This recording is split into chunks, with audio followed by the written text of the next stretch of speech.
Olá, eu sou a Lara da Almeida. Hoje eu vim aqui conversar com vocês a respeito de 5 estratégias que podem auxiliar na rotina da criança com TDAH. Vamos juntos?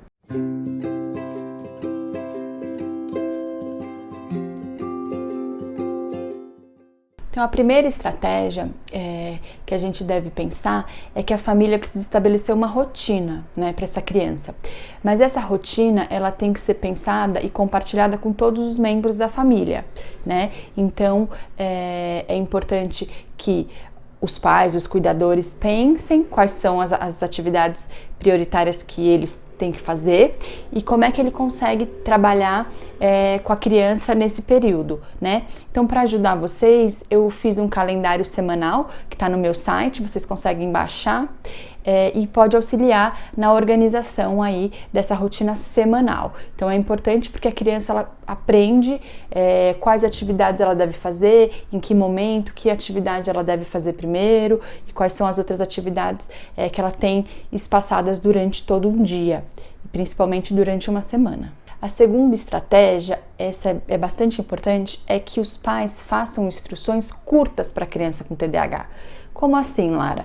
Que os pais digam aquilo que eles esperam da criança, mas de maneira clara e objetiva. Então, ao invés da mãe dizer para a criança, levanta, escova os dentes, vem tomar café e pega a mochila, a criança já se perdeu no meio desse monte de informação, né? Então o pai ou a mãe deve dizer o seguinte: levanta, vai escovar os seus dentes, né? E aí, assim que a criança termine essa tarefa, o supervisor, o pai, né, o cuidador, aí sim ele faz uma segunda orientação para essa criança. Então as instruções elas devem ser curtas. Por quê? Porque se a gente faz uma instrução longa, a criança ela se perde no meio daquela informação. Às vezes ela fica com a última informação só do que você falou. Quando você falou escova os dentes, vem tomar café e pega a mochila, ela ficou só com a parte da mochila, então ela não vai conseguir se organizar e cumprir todas essas atividades. É importante que a instrução seja curta, clara e objetiva. A terceira estratégia está relacionada à supervisão das atividades, né? Toda criança ela vai precisar de supervisão, mas a criança com TDAH ela vai precisar de um pouco mais ainda de supervisão, né? Então vocês vão dizer, Lara, não é possível, eu não vou conseguir fazer tudo que eu tenho para fazer, ainda ficar supervisionando, eu vou ter mais trabalho. E eu digo para vocês que não. Por quê? Porque como vocês vão organizar o calendário, né, vão organizar a semana de vocês e vão fazer a instrução curta. Então, por exemplo, a criança acordou, precisa que ela arrume a cama. Nesse momento que você colocou lá na sua organização que a criança vai arrumar a cama, você, mãe, pai, cuidador, vai fazer alguma atividade nesse mesmo tempo, né? Então, por exemplo, lá enquanto ele está arrumando a cama, eu vou arrumando o café para tomar café da manhã. Então, você terminou, você vem e verifica se a cama está arrumada. A cama está arrumada, você já pode dar a segunda orientação ou a segunda instrução, né? Então, por que isso ajuda? Por quê? Porque eu já, naquele momento em que eu pedi, eu supervisionei, eu já vou perceber se é possível ou não fazer outra tarefa. Por quê? Senão eu vou pedindo, né? Faço várias instruções, a criança não consegue fazer, e aí o que acontece? Ou o responsável vai lá e acaba fazendo tudo, né? Ou quando o responsável percebe, porque demorou para ir verificar, já está atrasado, já aconteceram outras questões. Então, o que acontece? Essa supervisão sendo feita rotineiramente, né, e sendo observada a cada tarefa, ela facilita o dia a dia do pai e da mãe. Pode parecer que vai dar mais trabalho no início, mas se vocês começarem a colocar em prática, vocês vão perceber que não, porque eu vou começar e terminar determinada tarefa e vou conseguir cumprir com aquele calendário, aquela rotina que já foi pré-estabelecida pela família. A quarta estratégia, ela está relacionada a autoestima e a motivação da criança, né? Então a gente, claro, todos nós, né, seres humanos, quando motivados, a gente consegue permanecer e tem mais interesse para realizar as nossas atividades, né? E a gente sabe que a criança com TDAH tem uma questão importante relacionada à desatenção, mas que quando elas estão motivadas, quando elas têm um interesse, elas conseguem permanecer por mais tempo naquela atividade. Então é importante que a família comece a perceber quais são as atividades de maior interesse dessa criança, né? Em que atividades ela consegue permanecer por mais tempo e colocar essas atividades nesse calendário e nessa rotina. Como?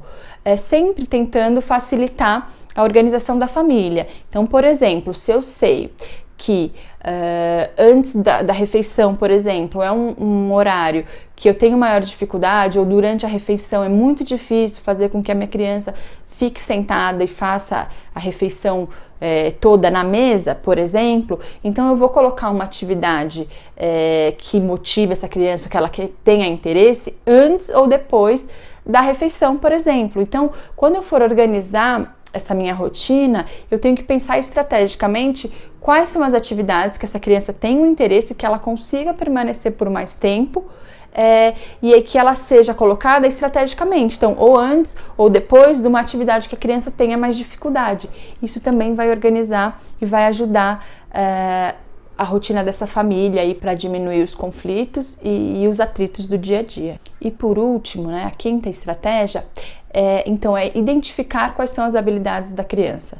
Então, por exemplo, se a criança ela tem uma habilidade com pintura ou com alguma atividade escolar, por exemplo, uma disciplina específica, é importante que a gente estimule e a gente elogie essa criança, porque uma outra questão importante relacionada ao TDAH, né, é a baixa autoestima, é a dificuldade escolar ou a dificuldade de relacionamento social. Então, quando a gente identifica algumas habilidades e também coloca nesse nosso cronograma, né, e a gente começa a estimular essa criança, a gente melhora a autoestima dela, essa também pode ser uma estratégia que nos ajude no dia a dia na organização dessa família, tá? Então, primeiro, perceber, olhar para a criança, né, o que meu filho tem de habilidade, ele tem habilidade? Quais são as habilidades? São habilidades mais relacionadas ao convívio social?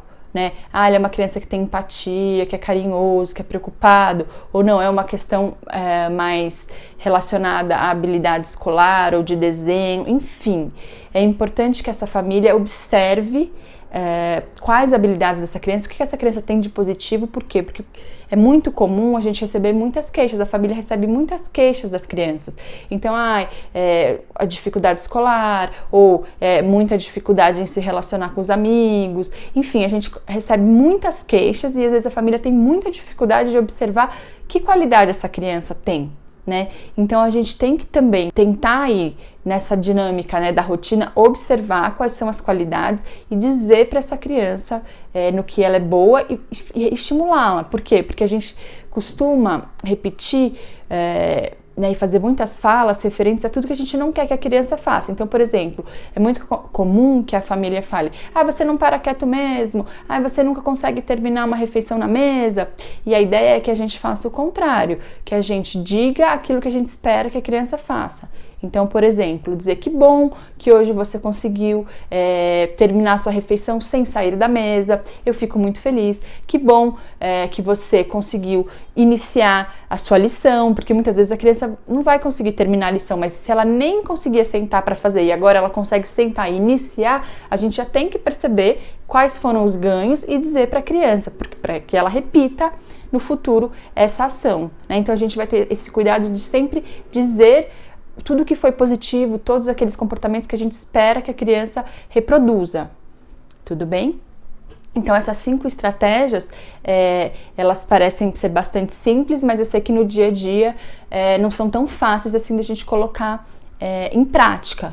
Mas de qualquer maneira eu estou à disposição, a gente vai conversando, tirem as dúvidas aqui comigo e eu espero tê-los ajudado.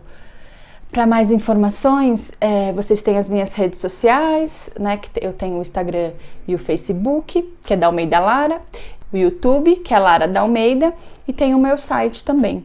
Para maiores informações, o link está na bio.